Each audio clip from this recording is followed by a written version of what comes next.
Alright, what you're looking here are some basic ingredients in beer. On the right hand side, these are kind of the must-haves. If you're going to have beer, you're going to have these items in your brew. The first item that goes in, other than water, are grains. And here is the grain bag that we saw earlier. These are 60 pills grains, and what this does is gives the beer its body.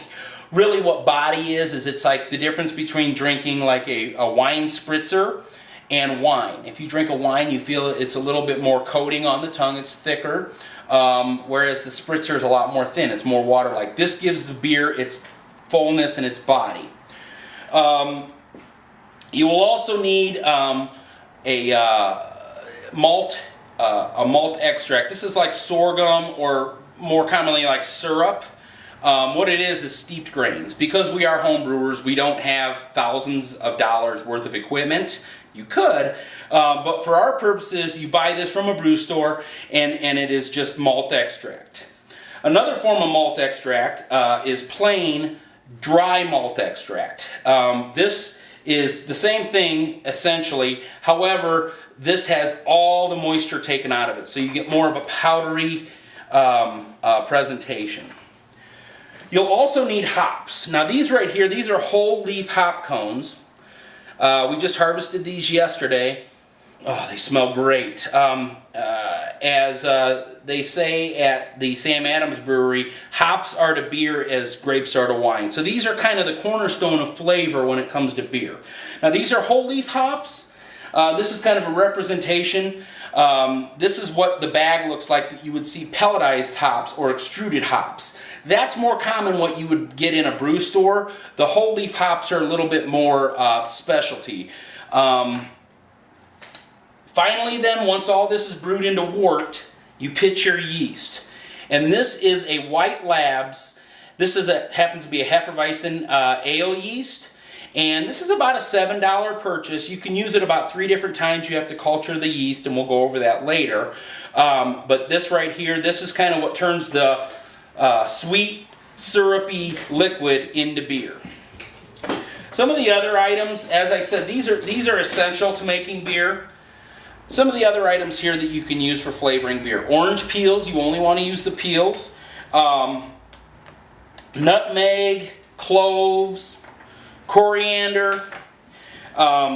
Depending upon your water, out here in Colorado we have excellent brewing water, but maybe in the Midwest you might have a rust or some sort of a harder water situation. You could buy from the brew store gypsum. Gypsum softens water, okay? So, you know, water being 98% of beer, you're going to want to pay very close attention to the pH of your water. Your local home brew store can help you with that. As well, at your local home brew store, you could get, you know, like different types of flavoring. For instance, this is a cherry flavor that I used in a cherry wheat beer I recently brewed.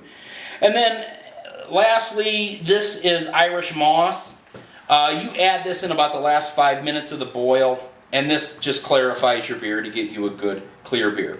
But these items that you see here, these are the ingredients to make your first beer. Now, as I mentioned, and I've mentioned 100 times, and you'll see in Papazian's book that it is mentioned more than anything else, and that is cleanliness. There are 2 things that I use to sterilize all of my brew equipment. Those 2 things are household bleach, to sterilize your carboy. Anytime that you're going to put wort in there, you want to have it sterilized. I fill it with water and put about a quarter cup of household bleach in there and let it sit for about 20 minutes to an hour. That will sterilize your glass. Bleach is a very caustic chemical, so glass is not going to get etched by that. However, some of your plastic items, your bungs, your racking hoses, your blow-off hoses, your plastic graduated cylinder that I use, a 32-ounce graduated cylinder that I use to measure out my water, that would all be damaged by bleach. So what I found to be the best product to use is Star San. This is by 5 Star San. This is available at any home brew shop. It's about $15, $16 for this. I have only gone through about a half of this in about 70 gallons of beer. So that's about 14 brew cycles because you're brewing 5 gallons at a time. So you take 1 ounce of Star San for 5 gallons of water. So what I use is a bucket, and I create a 1 gallon line, and I use about a half to a quarter ounce to a half ounce. You can't have it too strong, but you can have it too weak. And you can waste this because at $16, this isn't inexpensive, but for as much as you use, it's not going to cost a lot of money. And there again, you prepare your sanitation bucket, and there again, everything that's going to come in contact with beer after boiling needs to be sterilized.